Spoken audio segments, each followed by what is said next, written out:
All right. I'd like to start off by saying Barakatah Yahweh, Ba'ashem Yahushai, Ba'ashem Rakha Kodash. Welcome to another live lesson. Let's start. The name of this one is Lockdowns and Uproars of the People.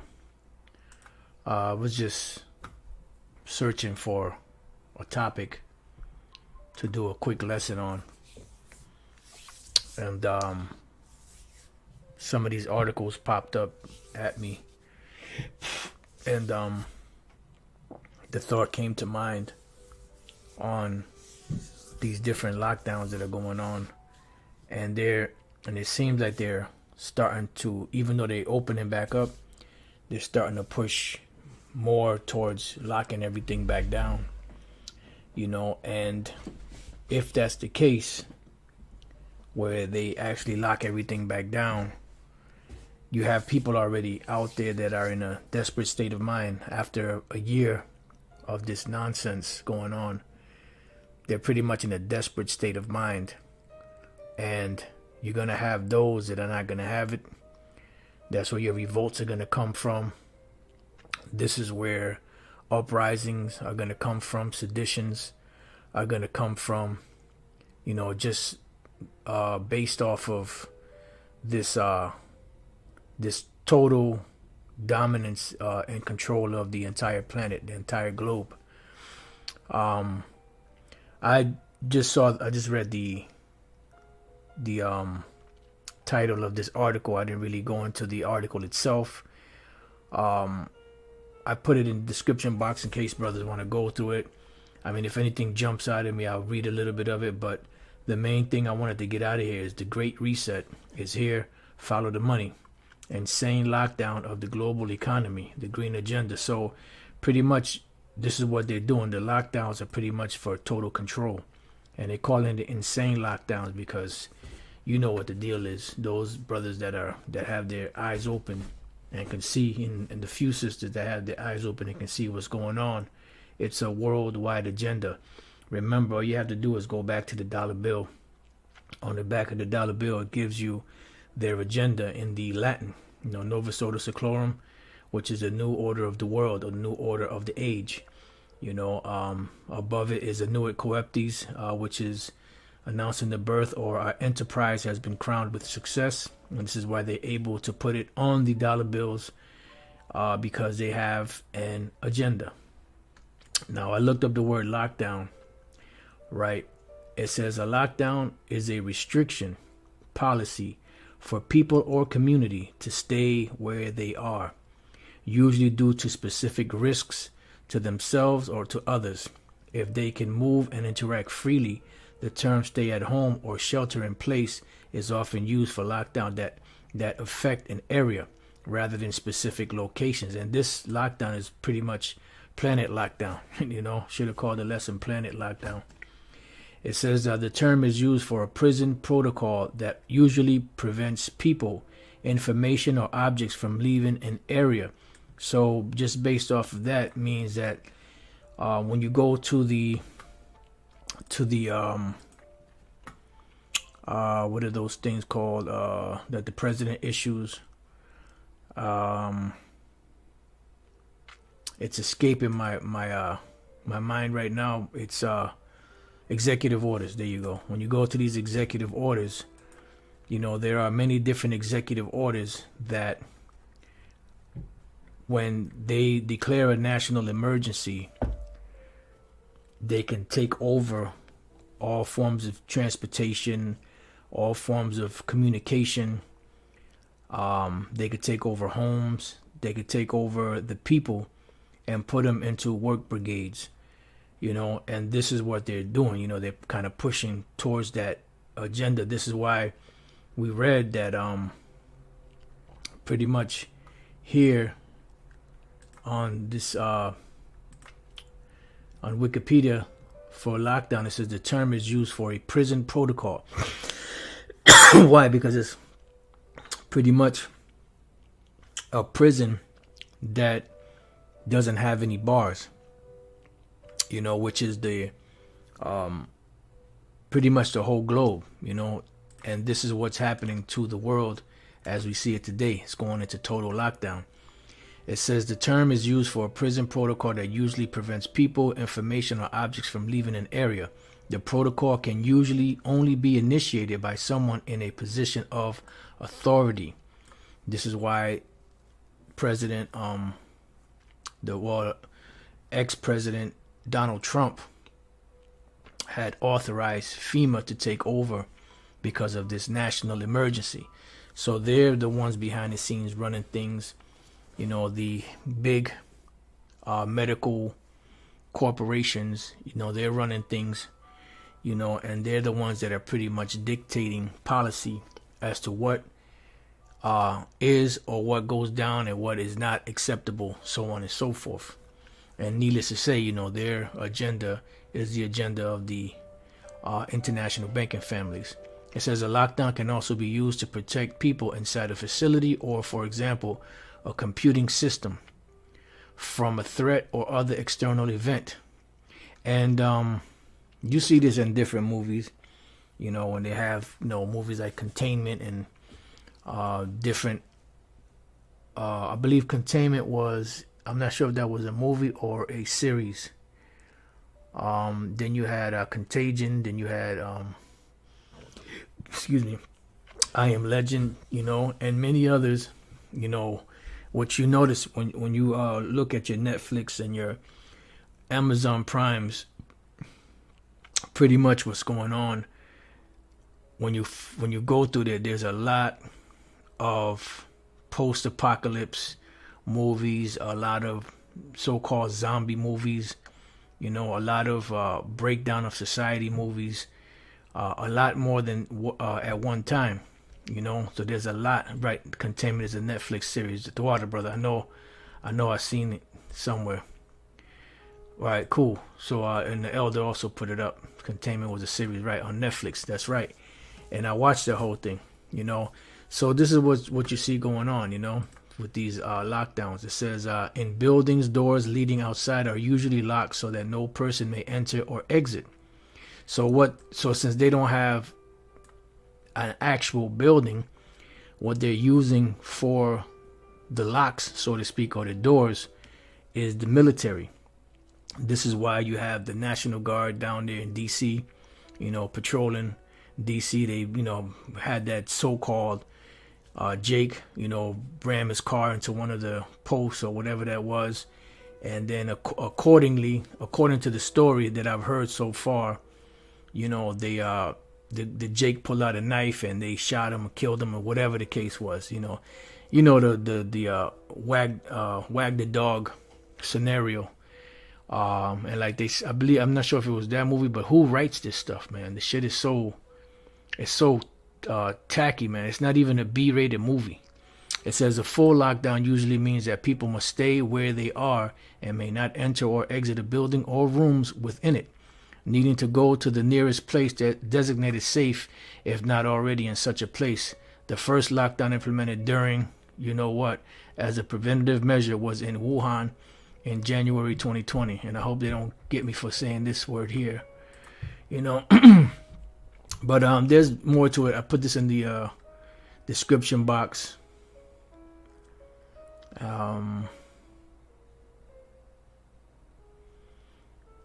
All right, so let's get to the precepts. So what's happening? These lockdowns are going to cause a meltdown, pretty much, to the average person out here, because people are already on edge, you know, and they are not, you know, trying to go through this again. They want to get back to normal. This is why you have a lot of people willing to get stabbed up, you know, so that they can go back to so-called normal. Now, I looked up the term meltdown. Meltdown has several definitions. One is the accidental melting of the core of a nuclear reactor. That's not what we want. This is what we want: a rapid, disastrous decline or collapse. So people are about to go into meltdown stages because there's a lot of people right now that are in a desperate state of mind. It says a breakdown of self-control. So the main one we want is a rapid or disastrous decline or collapse. And when they go back, if they go back into this straight up lockdown again, this time it's going to be worse. People are going to lose it. Like Gerald Salente said, when people have nothing to lose, they lose it. You know, there's nothing else left to lose, they lose it. So in 2 Ezra 9:1, it says, he answered me then and said, measure thou the time diligently in itself. To measure something means to weigh it out. Now, how do we measure the times? By weighing out the prophecies that are playing out on the planet concerning what the scriptures have foretold thousands of years ago. And as we look on the earth today, we see a lot of things happening that are written right on the pages of the scriptures. It says, and when thou seest, meaning when you're witnessing part of the signs past, meaning the things that are written, when you start seeing these things happening, as it tells us in Habakkuk, the 2nd chapter, which I have told thee before, because the Lord told us about these things before they happen, so that Jake can't jump up and give credit to their fake gods or idols, you know, or man. It says, then shalt thou understand that it is the very same time wherein the highest will begin to visit the world which he made. So how is the Lord visiting the world which he made? Let's go real quick to the book of Isaiah 28:2. Behold, the Lord hath a mighty and strong one, which as a tempest of hail and destroying storm, as a flood of mighty waters overflowing, shall cast down to the earth with the hand. So you have different storms, tornadoes, different things of that nature. That's part of the Lord visiting the earth. Isaiah 29:6, thou shalt be visited of the Lord of hosts with thunder and with earthquake and great noise, with storm and tempest and flame of devouring fire. So all of these things that you see going on is all a part of the Lord visiting the earth. Other things that the Lord is visiting the earth with is these different protests and riots and different things that break out, although some of them at the grassroots edge of it is controlled opposition. Nevertheless, it's still the Lord working on the left hand side. So going back to 2 Ezra 9:3, therefore when there shall be seen earthquakes and uproars of the people in the world, which we're witnessing today, and it's going to get worse, it says, then shalt thou well understand. See, this is why it's important to pay attention to what's going on in the world today as far as the prophecies are concerned. It said, then shalt thou well understand, not just understand, but well understand, that the Most High spake of those things before the days that were before thee. Because the prophets go back to what? The prophets go all the way back to the beginning of time. They've been prophesying since the beginning of time. It says, even from the beginning, see? Because the prophets go all the way back to the beginning. There's always been prophets. As long as this world existed, there have always been prophets prophesying about some major disaster or some major thing happening. All right. And it's no different today. The prophets are here today giving you the same warning of things that are coming. And if you are a person of the elect, you will give heed. You will find out what it is that you have to do to be delivered, and you'll do that thing to the best of your ability. It says, for like as all that is made in the world hath a beginning and an end, and the end is manifest. Yeah, because everything has a beginning. And what do the scriptures say? It says, better is the ending of a thing than the beginning. So all that is in the world has a beginning and an end, and the end is manifest. So how is the end being manifested now? By these different signs that we're witnessing in the earth. You know, and the lockdowns, that's a part of the signs of the things that the Lord said would happen. And the next precept we're going to get is going to exemplify that even more. So I had to throw a little $50 word out there. Yeah, the brother putting up some beautiful precepts. Let me get a couple of these Jeremiah 28:8. It says, the prophets that have been before me and before thee of old prophesied both against many countries and against great kingdoms, of war and of evil and of pestilence. Yeah, because that's the times that we're in. We're not in a time of peace. That's why it says in 1 Thessalonians, the 5th chapter, that when they shall say peace and safety, then sudden destruction cometh upon them. Next precept, Isaiah 42:9. Behold, the former things are come to pass, and new things I declare. Before they spring forth, I tell you of them. Because the Lord, at the end of the whole thing, he wants the credit for everything, because he is the creator of it all. Yahweh. B'Hashem Yahushai, Luke 1:70. As he spake by the mouth of his holy prophets, which have been since the world began. Next precept, Hosea 12:10. I have also spoken by the prophets, and I have multiplied visions and used similitudes. So these are the signs and the tokens that we are to look for, to know that Yahushai's kingdom is about to be ushered in by the ministry of the prophets. That's a beautiful one right there. All right, so let me get back here. Let's read this again. For 2 Ezra 9:5. For like as all that is in the that is made in the world hath a beginning and an end, and the end is manifest. Excuse me, Salaki for that. Even so, the times also of the highest have plain beginnings in wonder and powerful works, and ending in effects and signs. And this is what we're seeing happening around the world today. This is why you see these devils so busy, because the Lord got a spirit on these devils to move lightning fast, because the end is quickly approaching. And the Lord does not stir or move anything until the set measure be fulfilled. You know? And this is why he's cracking a whip on these devils, to make them do what they're doing. See, they're demonic robots of, on the left hand side, energy for the Most High. So he gotta make them make the move so that the Lord can come and checkmate them, so to speak. All right. So now let's go from there to the next precept. 2 Ezra 15. I want to read a couple of verses, then close the lesson out, because I got to get ready for camp. 2 Ezra 15:1. Behold, speak down in the ears of my people the words of prophecy. And this is the main thing we're supposed to be speaking about. Prophecy. The scriptures say that Yahweh, the testimony of Yahushai is the spirit of prophecy. There's a reason why the disciples asked him, you know, when shall be the sign of his coming and of the end of the world? Meaning the end of the age, or the end of these rulerships of these nations that were supposed to rule. You know, and then Yahushua started breaking down to him and telling him certain things that would be taking place on the earth prior to him coming. Now, as I say from time to time through the Spirit, you know, you've always had wars, you've always had famines, you've always had pestilences, you've always had, you know, storms and cyclones and earthquakes and different other things, but never on the scale that it is today.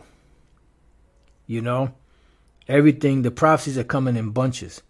You know, it's not like something will happen and then, you know, 10 years later or 20 years later or 100 years later, something else will happen major. Now a lot of things are happening around the world, not just weather-wise, but financial-wise, military-wise, you know, social-wise. You know, the technology that we're witnessing today is at an all-time high. You know, there are, you know, famines going on. There's many different things happening in a plethora. Another $50 words for y'all. In a plethora, you know, it's just innumerable. There's so much stuff going on that it's hard to keep up with everything. You know, so it's impossible for one man to keep up with every single thing that's going on. That's why we're a body and brothers work together. It says, behold, speak down the ears of my people the words of prophecy, which I will put in thy mouth, saith the Lord. So we're supposed to speak the things of the Lord, not things that come out of our own mind. you know, not doing what we want to do, you know, doing what the Lord said to do. It says, and cause them to be written in paper, for they are faithful and true. And when they're written in paper, when there is this evidence, what it is a witness against the world as to, look, it was already written. I already sent my men. This is what the Lord's saying. I already sent my men out there. They already warned you. You didn't take heed. I gave you different examples in history. This is the Lord speaking. You know, I gave you the example of the flood, that would happen. The people didn't listen. They got caught up in that. I gave you the example of Sodom and Gomorrah, what they were doing for that freakism, what happened to them. They didn't repent. They got burnt up. You didn't listen. So on and so forth, all the way up until today. And we're coming to the point now of the lake of fire about to be unleashed on the earth as the final judgment, along with so-called World War III, which the Bible calls Armageddon, or the Valley of Jehoshaphat. It says, fear not the imagination against thee, let not the incredulity of them trouble thee that speak against thee. Yeah, just because somebody doesn't believe it doesn't mean that the Most High is not going to achieve it. Let's go to Romans chapter 3. Salakia. Romans chapter 3 and verse 3. For what if some did not believe? Because you have a lot of people out there that are non-believers. They're unbelievers. And just because they don't believe it doesn't affect what the Lord is doing. Shall their unbelief make the faith of the Most High without effect? So will they stop the Heavenly Father's plans?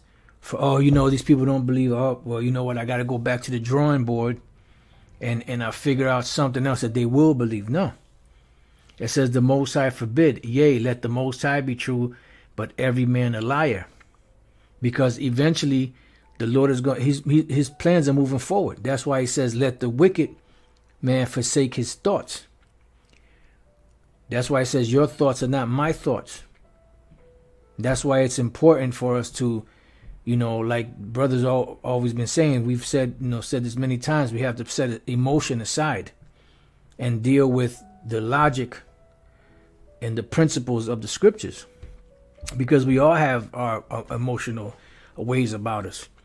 But at the end of the day, this is not about emotion. This is about the Most High's plans, his program, what he wants to do, what he wants to put into effect. All right. It says, as it is written, that thou mightest be justified in thy sayings and mightest overcome when thou art judged. Yeah, because scriptures say he that if you have the oracles of the Most High, you're supposed to speak the oracles of the Most High. Because at the end of the day, that is where the justification comes from the Lord and not from us.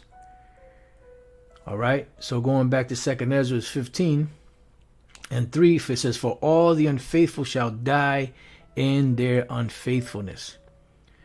They're going to have their meeting with judgment eventually. It says, behold, saith the Lord, I will bring plagues upon the world. And we're witnessing these plagues coming upon the earth. The ultimate plague is going to be the missiles, nuclear missiles, plus the fire from the lasers from the chariots. But there are other plagues on the planet that are happening. It says the sword, famine, death, and destruction. These are all parts of the plague. But the ultimate plague will be what? The nuclear missiles, which when you read the 16th chapter, that pretty much goes into the beginning parts of it, especially go into the great plague that's coming, which is or are those missiles. It says, for wickedness has exceedingly polluted the whole world. And this brings to mind what? Genesis, the 6th chapter, where the Lord spoke to Noah. And the Lord was pretty much, well, before he spoke to Noah, he was pretty much saying that he saw the wickedness of man, that it was great upon earth. And they repented the Lord that he created it. So he pretty much was about to destroy the earth by the flood. So he put into the spirit of a righteous man by the name of Noah, or Nawach, which means comfort, or Nawach means comfort, to inspire him to build an ark. He gave him the dimensions. He gave him the type of wood to use. He told him how to build it. He told him what to put in it. And it was only him, his wife, his 3 sons, and their 3 wives that were delivered from this great flood that engulfed the whole planet and killed every living thing that was on the dry land, that was in the airs. The only thing that wasn't killed were whatever was in the waters. All the different sea life. They weren't killed because they were, in the water. And this is why the Lord didn't say, well, make sure that you get 2 catfish, male and female. Make sure you get 2 octopuses. Make sure you get 14 red snappers, 14 rainbow trout, because the waters preserve those fish. And we're in a time now where the world is wicked and it's about to be destroyed, and the Lord is building a spiritual ark.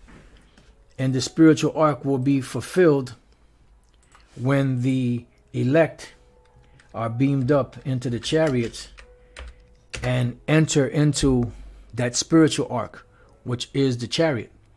Isaiah 26:20. Come, my people, enter thou into thy chambers. What are the chambers? This is dealing with the chariots. And many brothers have been having visions and dreams, of chariots. Many brothers have been seeing chariots. We've been seeing chariots all over the place, because we're in the time when the Lord is making his presence known to the world, that he's about to come and deliver his people. And the message that we're out there teaching is the downfall of America, Babylon the Great, by the words of Yahweh Bashem Yahushai. And pretty much in a roundabout way, what we're saying to Esau is that the Lord is saying, let my people go. Yeah, that's a good one, Elder Menatazakba put up. Hebrews 11:7, by faith Noah, being warned of the Most High of things not seen as yet, moved with fear. And that's the key. Move with fear.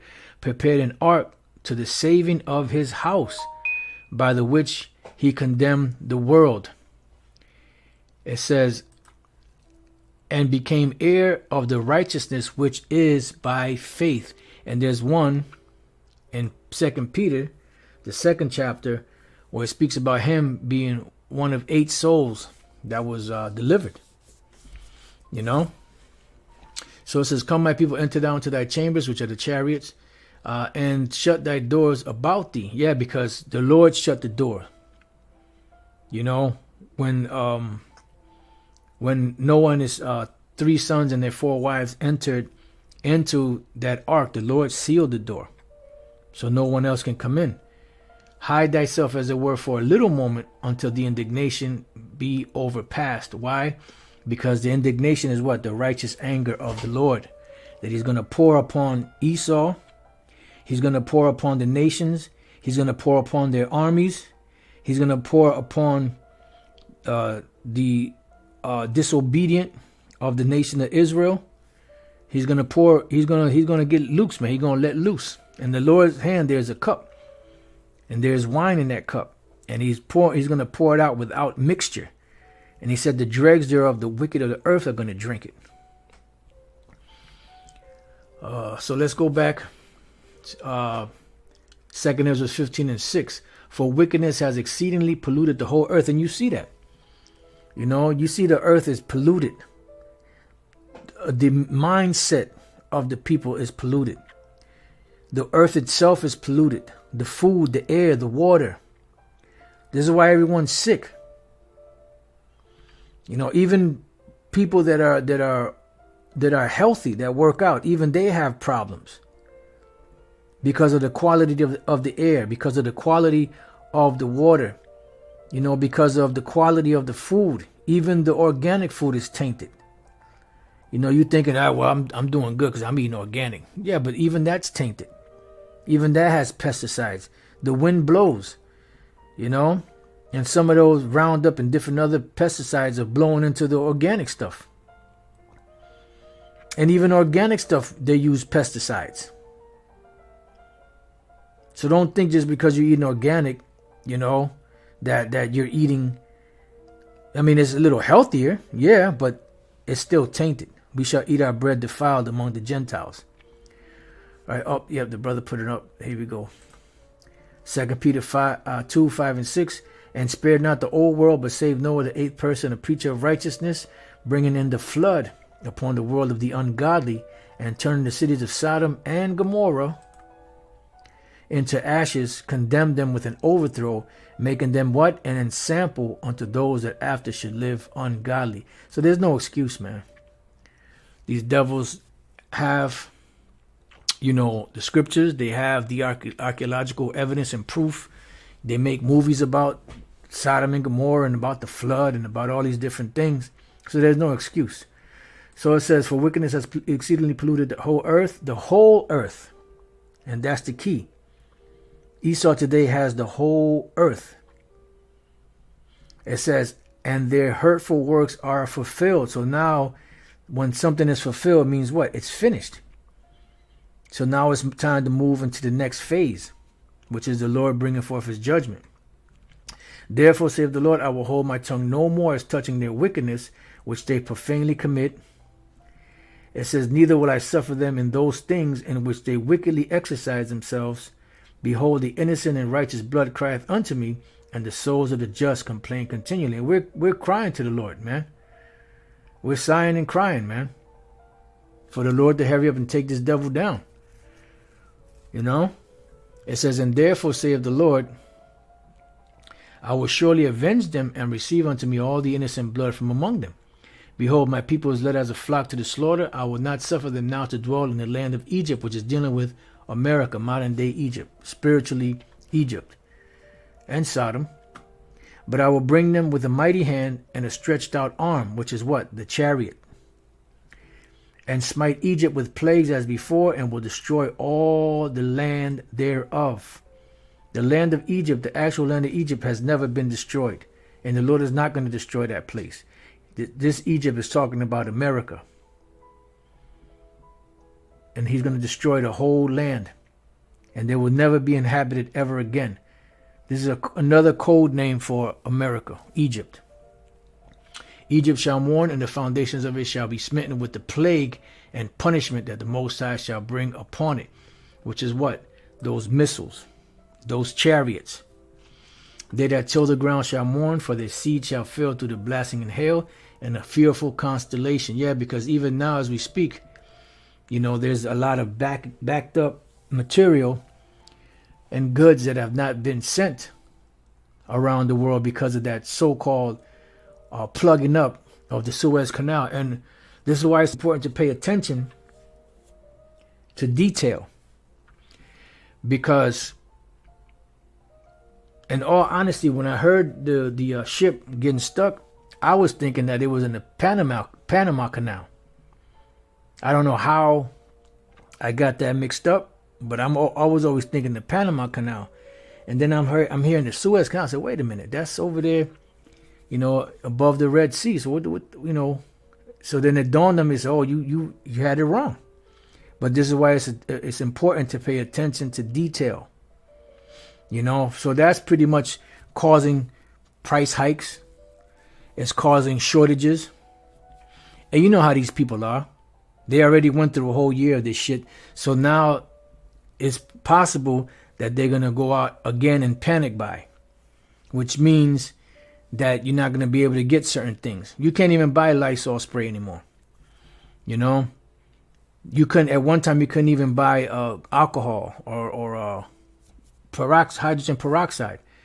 And what happened was these places stored them up, hiked the price up. A bottle that might have cost $1, they selling it to you for now for $4, $5. Some places, these goddamn Ishmaelites, $10, $15 for a little bottle of alcohol. Them fucking bastards. Excuse my Swahili, But now you go to different places like Target or whatever you go to, and they have a whole bunch of bottles of alcohol now marked down. But they used to be $1, but they went from $3, $4 back to like $1.39, and now there's no limit because they got an overflow of it. But now that this whole shit is happening, it could happen to where the people are going to panic buy again. So these devils playing games, with these people. It says, woe to the world and them that dwell therein, for the sword and their destruction draweth nigh, is drawing near. And one people shall stand up to fight against another, and swords in their hands. And why is this going to happen? Because there's going to be a lack of bread. There's going to be, when people are in a desperate state, that whole neighborly, spirit goes out the window. It's all about survival of the fittest. It's all about, taking care of your own. That's why scripture say, because iniquity shall abound, the love of many shall wax cold. That neighborly, hey, we cook some extra, barbecue or whatever. Would you like some? We got some extra cake, or we got, so on and so forth. That's going to go out the window, because they're going to try to keep and hoard whatever they have. And if they don't have anything, they're going to go and take other people's stuff. Yeah, this is a good scripture here. And suddenly shall the sown places appear unsown. The full storehouses shall suddenly be found empty. And that's right. They're going to be found empty, because these they only have so much supply each day that they can put out. So it says, for there shall be sedition among men, and they're going to rise up against the government. They're going to rise up against each other and invading one another. They shall not regard their kings nor princes yet, because they're going to get tired of these so-called politicians that govern them and give them empty promises and never come through. Because whenever they get elected into office, all those promises they made, they don't keep. It says, and the course of their action shall stand in their power. And this is why there's going to be these insurrections and these different uproars of the people, just based off of these different lockdowns and restrictions that are happening. A lot of people are still unemployed. And what's happening is that when they give you the unemployment stats, the unemployment stats are only current. They don't count anymore people that stop looking for work. So they're not counting the people that are out of work. So the unemployment could be 3, 4, 5, 6, 7 times more than what they're projecting out there. But they don't count people that have just gave up on looking for jobs. It says, a man shall desire to go into a city and shall not be able. Why? Because of lockdowns. Lockdowns. Operation Lockdown. It says, for because of their pride, the city shall be troubled. The houses shall be destroyed, and men shall be afraid. Why? Because there's not going to be, society is going to break down. You got to understand that, especially here in America, these people are not used to adversity. These people are used to everything being catered to them, having cushy jobs. And even if they have hard working jobs, they got good pay, so they have everything at their beck and call, instant everything. And what's that going to cause? It's going to cause a panic when they don't have it, because they're used to getting the food now. I want it now. God damn it. And if they don't, they're going to jump through the window, and get their food, or flip out on people and kill each other, because, the way that these devils set up Babylon the Great is to where people don't have any patience anymore, any discipline anymore, And the up and coming elder Karatazab from Vegas put, discouraged workers are never counted. That's right. So it goes on to say, a man shall have no pity upon his neighbor, but shall destroy their houses with the sword. They're going to be rummaging. You see these futuristic movies, how they're going through houses, and pillaging the houses and seeing what they can find in there to use. And even in the movie The Book of Eli, when Solara asked Denzel, she said, what was the old world like? He said, things that people fight for today, they will just throw away back then. See? So it says, and spoil their goods because of the lack of bread and for great tribulation. And this is part of the tribulation that's coming. The ultimate hour of temptation is the microchip, But there's going to be a lot of tribulation that's going to happen. Jacob's trouble. Great insurrection upon those that fear the Lord. It says, behold, this is going into something else. So let me finish out with the next chapter, 16 and 68. Let me read a couple of verses here. For behold, the burning wrath of a great multitude is kindled over you. That's their different military, the militarized police, FEMA troops, and all different other types of troops. And they shall take away certain of you and feed you, being idle with things offered unto idols. You know, and don't say, well, it can't happen here in America. It already did.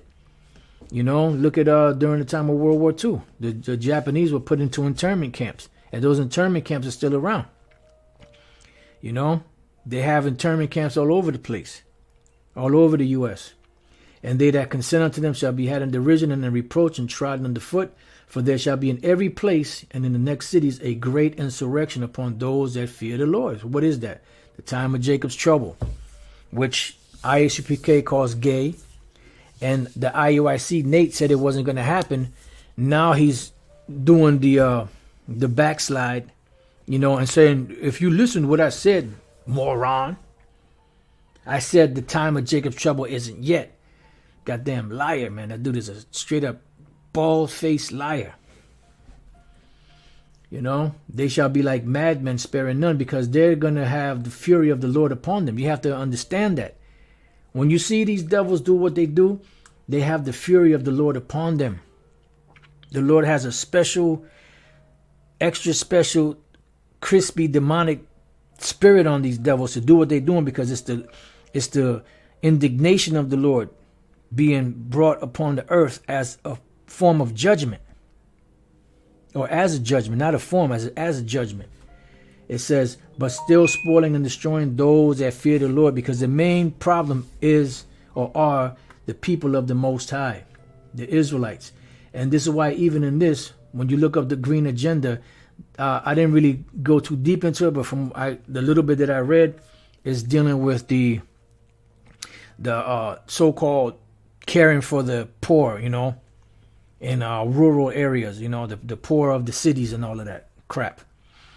And who are they mainly targeting? Well, we're going to put in front of the line the Negroes, Latinos, and Native American Indians, because we care about you so much. Yeah, right. You know. So pretty much, you know, you see what's going on. Those of you that have your lanterns on that are watching what's happening. It says, for they shall waste and take away their goods and cast them out of their houses.